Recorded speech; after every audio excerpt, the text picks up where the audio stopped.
Hello, this is Tech Tips with Stoneman.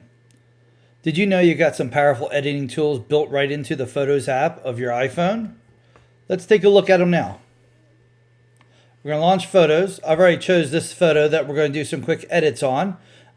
Pretty sweet features we got going on here. So we've got the photo pulled up. We're going to tap on Edit in the top right corner.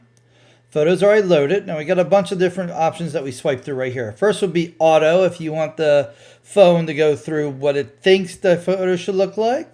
As we can see, it brightened it up a little bit, added some sharpness. It's pretty nice looking there, but let's go through some manual controls instead, okay, and see what we can do.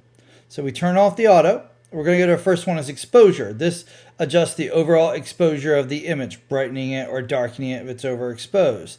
One thing to be aware of course, is blowing out highlights or crushing shadows. So we're going to leave this exposure actually pretty much where it's at. It looks like overall it's a nicely exposed image.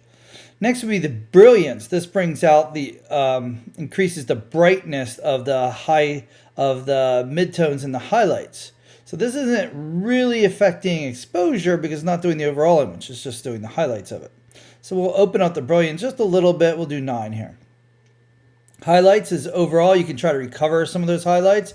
As you can tell, the lamp or the shade in the upper part toward the middle, if I leave it at 0, it's completely white, but we're going to bring it down a little bit, try to recover some of that yellowness in the fabric of that shade above that yellow car in the background there. So we're going to leave that right around there. You can see we bring it down more all the way. 100% I think is a little too much. Let's leave it around 80. Next is the shadows. This you can either darken or open your shadows. And what I mean is fairly simple. We'll go by darken as we can see the shadows under the car and the grille of the car and inside the car itself tend to be darker. You can also open it up if you want to see more detail in your shadows. This is where you might be starting to see some noise if you open up the shadows a little too much. We're going to open them up a little bit. We'll do it right about there. Let's do about 15. Next is the overall contrast. Now this affects the whole scene, so it'll brighten it up or it'll crush some shadows and some of that. And I like this around about, say, 11. I think that's a good level of contrast. Our blacks aren't completely crushed. Our highlights are still good. We still see some, maybe a little less actually. Let's go down to 7. Next would be the brightness. This is the overall brightness, similar to exposure, but it's just the brightness of the whole field. I'm going to keep this one particularly at 0. Black point. Now this says where black is actually black. This can crush some of your grays, but it makes the blacks darker, as you can tell. So I do like this a little bit. I do like my black point up a little bit more in my photos, so I think that's a good option there. Saturation, this is the overall saturation. You can saturate or desaturate this. I chose this photo in particular because of the red of the car. Now this car, I'm going to up the saturation just a little bit there. And then next we're going to hit the vibrance. Vibrance includes the midtones. It's going to make them brighter or not brighter, as you can tell. So we're going to actually up this. I like the way vibrance works over saturation personally. So we're going to go to about 18. Next is the overall warmth of the picture. This would be if you want it to look cooler or warmer. Honestly, I want this a little bit cooler, so I'm thinking right about there.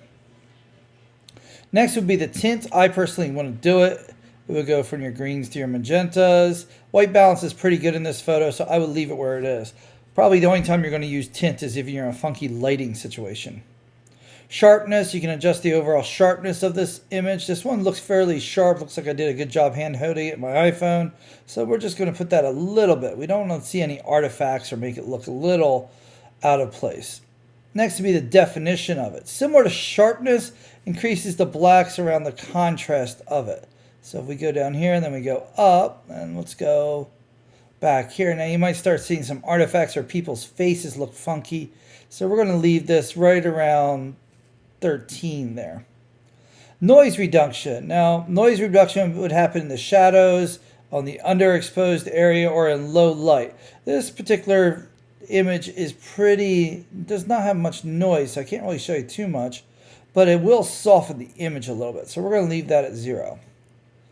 Now, last and least of this image itself is vignetting. We're going to modify.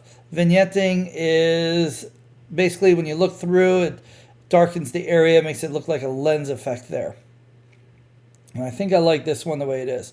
So these are the manual image adjustments inside of your phone here for you. I think this looks pretty good. I don't think I'm going to touch it. I think I'm going to leave it just where it is. So once we hit done, we hit done. And now we have this adjusted image. Now what's really nice about this, we can go back to edit and we can tap on revert if we don't like this. And we can revert to original. I particularly like this, so I'm going to keep this. This is Stoneman with Tech Tips with Stoneman. I hope you find this useful. As always, like and subscribe to the channel for tech tips. Thank you. Goodbye.